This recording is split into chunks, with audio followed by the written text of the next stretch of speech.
Tayo po ay nasa ika-13 evangelism na mga kaibigan, mga kapatid. At ito po ang mga mananampalatayang patuloy na tumutuwang at sumusuporta sa gawaing ito.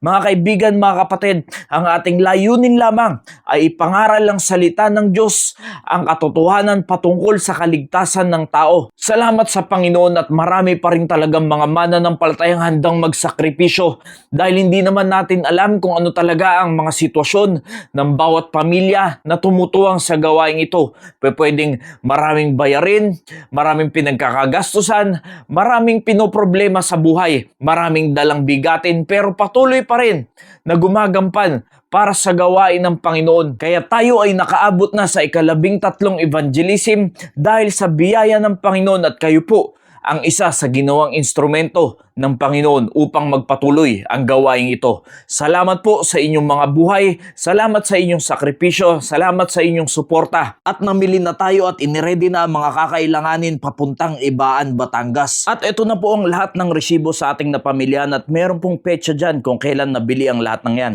At ito po ang address ng ating pinuntahan.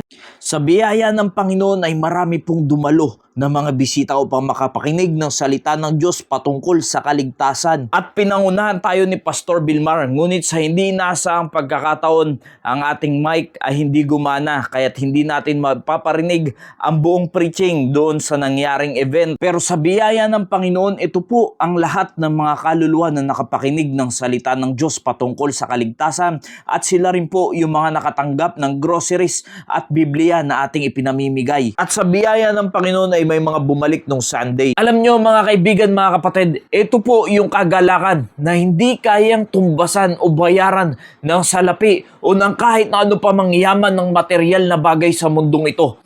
Yun lang merong kaluluwa na magpahayag ng kanyang pananampalataya sa ating Panginoong Jesucristo.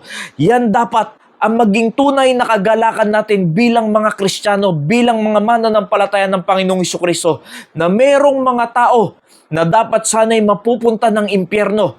Pero dahil sa biyaya ng Panginoon at narinig nila ang kaligtasan ng ating Panginoong Jesucristo, ay maiiwas sila sa pagpunta sa impyerno at makakaranas sila ng buhay na walang hanggan. Kaya't mga kaibigan, mga kapatid, paulit-ulit kong sinasabi, wala pong sayang sa lahat ng inyong pagsasakripisyo, pagpapagal upang makatuwang sa gawaing ito.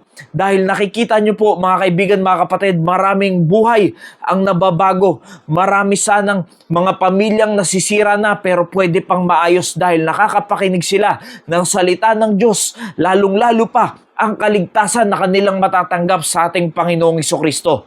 Kaya't mga kaibigan, mga kapatid, sa mga gusto pong makatuwang sa gawaing ito, malaya po kayong mag-message sa ating Facebook page. At tatandaan nyo po, wala po yan sa liit o laki ng halaga, kundi yung nilalaman ng iyong puso kung paano mo gagawin yan para sa Panginoon.